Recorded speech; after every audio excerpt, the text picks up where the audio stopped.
Добрый день, дорогие друзья! Сначала важное объявление. В связи с внезапно начавшимися поползновениями неких мутных личностей, желающих угнать наш канал разными способами, я предлагаю вам подписаться на наш Телеграм, где смогу оперативно информировать вас о любых изменениях, обновлениях и новостях, если вдруг с каналом что-то случится. Так мы не потеряемся, и если что, просто спокойно все вместе перейдем на новый канал, продолжив, как ни в чем не бывало, а мутные личности пусть мутят дальше. Кроме того, в телеге вас ждут разные интересные штуки, посты и дополнения к видео.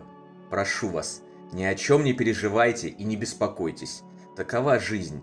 Всегда есть кто-то, кто хочет нагадить, отнять, обмануть или сделать прочее зло. Я в любом случае вас не брошу и продолжу наше дело, несмотря ни на что, до самого моего отбытия из земного мира. Все обязательно будет хорошо. Ссылка на Телеграм находится в описании видео. Ну а теперь начнем. Я приветствую вас на новой лекции канала «Жизнь после жизни есть, я знаю», который посвящен доказательствам жизни после смерти и устройству потустороннего мира, куда любой из нас попадает по завершении своего земного пути, где и воссоединяется с ранее усопшими родными и любимыми и продолжает бесконечное путешествие по нашей прекрасной и удивительной Вселенной. Сегодня мы поговорим о важном вопросе, который волнует почти всех жителей Земли, и особенно тех, кто потерял своих любимых, покинувших земной мир и отправившихся в мир духовный в юном или молодом возрасте. Что это? Судьба, случайность или наказание? Давайте разбираться. В мире ежесекундно гибнет огромное количество людей. Кажется, что смерть не делает различий между мужчинами и женщинами, юными и пожилыми, умными и глупыми, добрыми и злыми. Когда человек уходит в молодом или совсем юном возрасте, это причиняет особенно нестерпимую боль его остающимся родным и близким. Такая смерть кажется крайне несправедливой, ведь можно было еще жить и жить, достигать и творить. С этим почти невозможно смириться. Иногда в это трудно даже поверить. Все кажется каким-то нелепым и абсурдным сном. Так почему же это продолжает случаться снова и снова, и молодые люди продолжают уходить из плотного мира чересчур рано?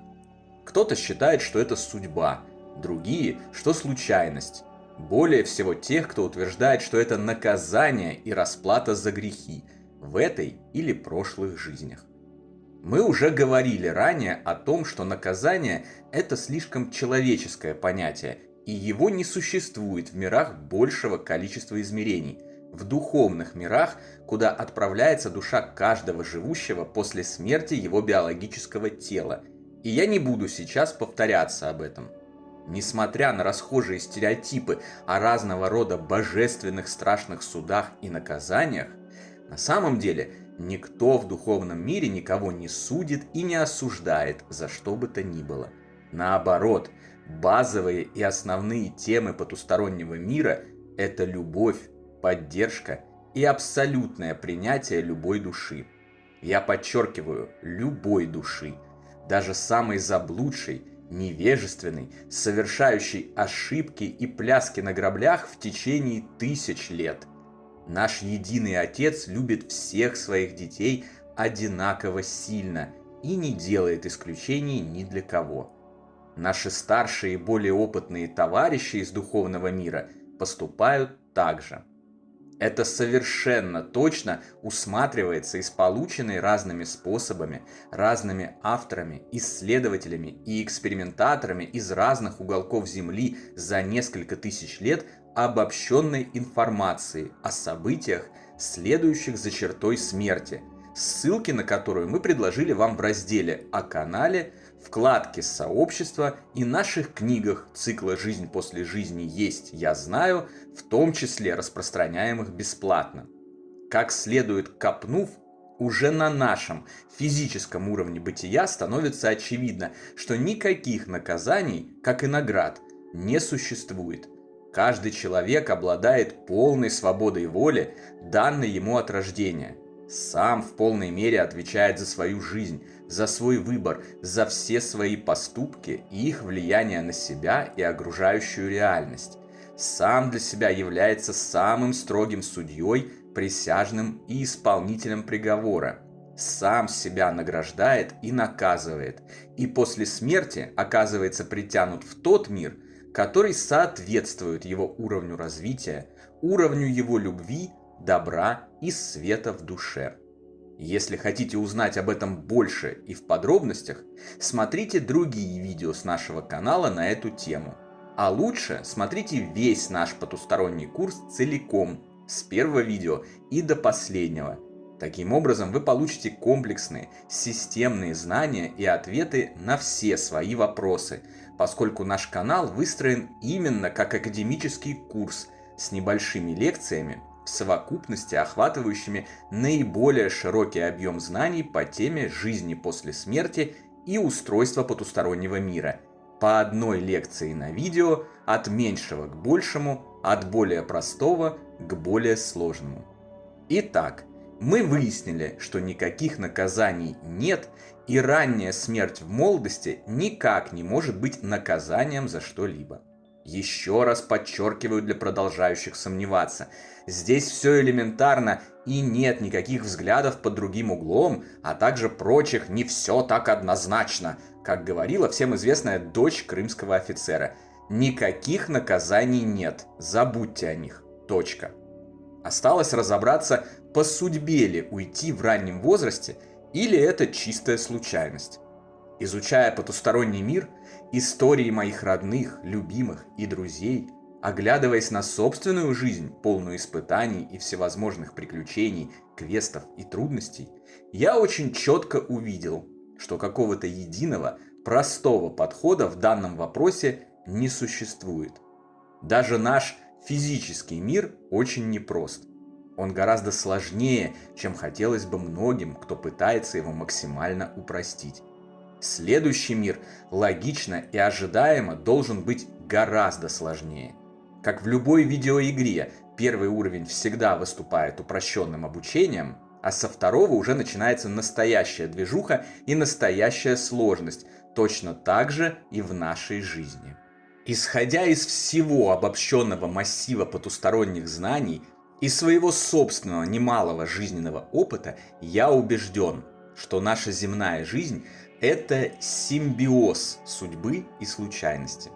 Представьте наш жизненный путь как огромное дерево с множеством ветвей, которых становится еще больше каждое мгновение нашей жизни.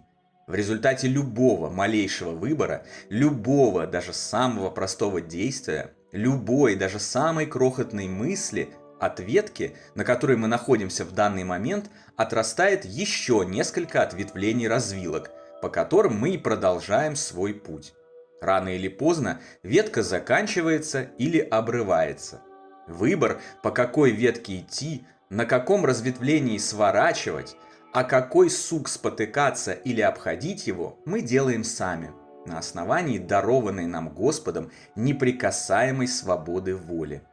Поступить ли в этот вуз или в другой, выпить первую рюмку, за которой последует множество других, или отказаться от алкоголя, помочь попавшему в беду человеку или, страшась последствий, пройти мимо, реализовать свой талант и жить в нищете, или пойти на нелюбимую работу с хорошей зарплатой и так далее. Все это выбор, развилки и ветви, по которым мы идем, и этот путь определяем только мы. При этом наши духовные наставники и друзья посредством общения через внутренний голос дают нам ненавязчивые советы и подсказки. Но конечный выбор всегда остается за нами. И все же, и это, полагаю, могли заметить многие, есть в жизни события, которые кажутся непредотвратимыми, несмотря ни на какой выбор. Как будто сама судьба решает за человека, и он ничего не может сделать, чтобы обойти такое событие. Например, иногда делаешь все для того, чтобы спасти кого-нибудь, а ничего не получается. Кто-то совершенно неожиданно умирает, а кто-то рожает абсолютно неожиданного ребенка. Порой человек ведет полностью здоровый и праведный образ жизни и все равно заболевает болезнью, свойственной для тех, кто здоровьем вообще не интересуется. Кого-то преследуют пожары на протяжении всей жизни и регулярные потери всего имущества. Кто-то, обладая внушительным финансовым состоянием, внезапно теряет его, хотя ничего, как говорится, и не предвещало. Кто-то выигрывает миллиард в лотерею, кто-то попадает в другие, так называемые судьбоносные случаи. По-видимому, определенные точки на ветвях древа нашего жизненного пути все же имеют жесткую привязку к конкретному периоду и должны произойти непременно.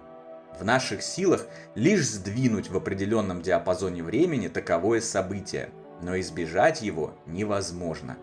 Природа таких событий остается загадочной. Что это? План, который мы поставили сами себе перед воплощением? Необходимые нам испытания, которые посылаются нам высшими силами в целях нашего развития? Влияние буддистской кармы из прошлых жизней? Точного ответа на этот вопрос нет.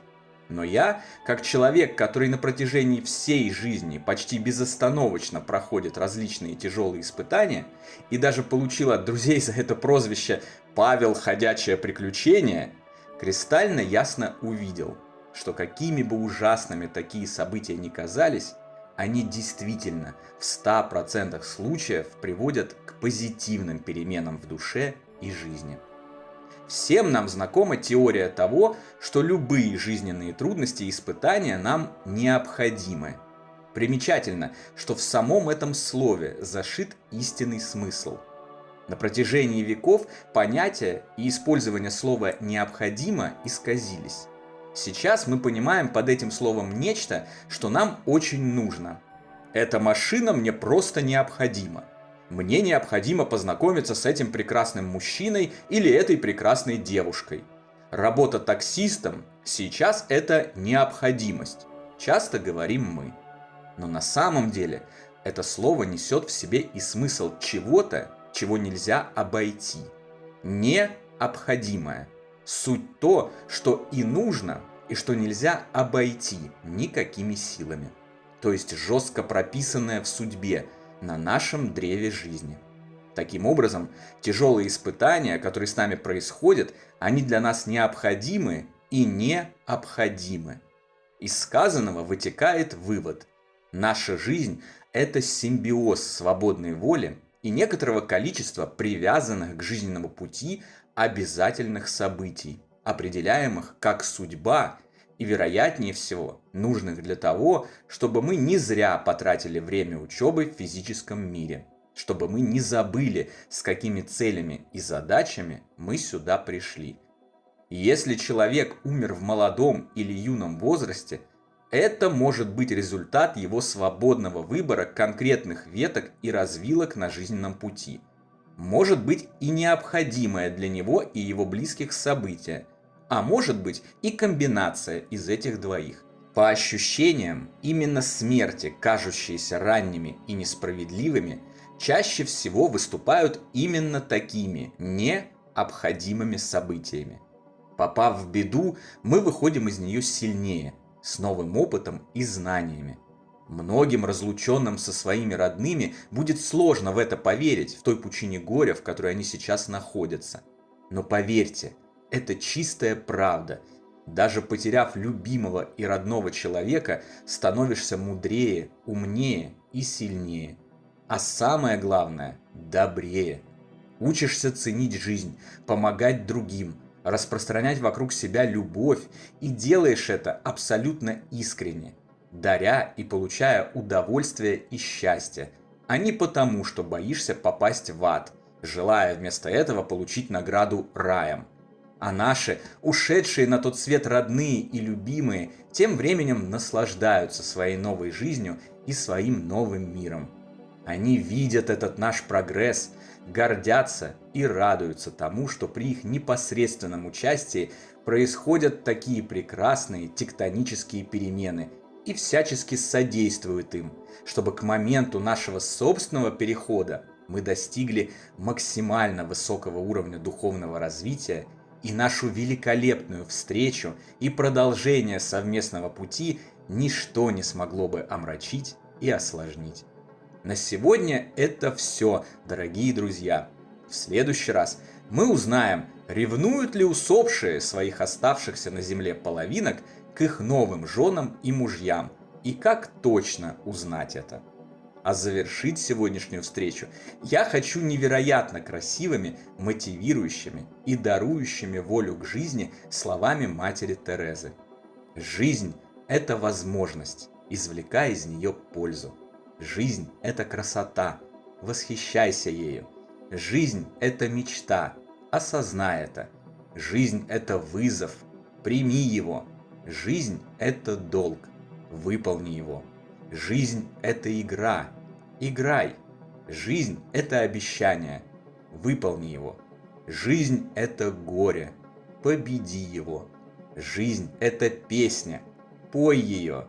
Жизнь – это борьба, прими это. Жизнь – это трагедия, сразись с ней.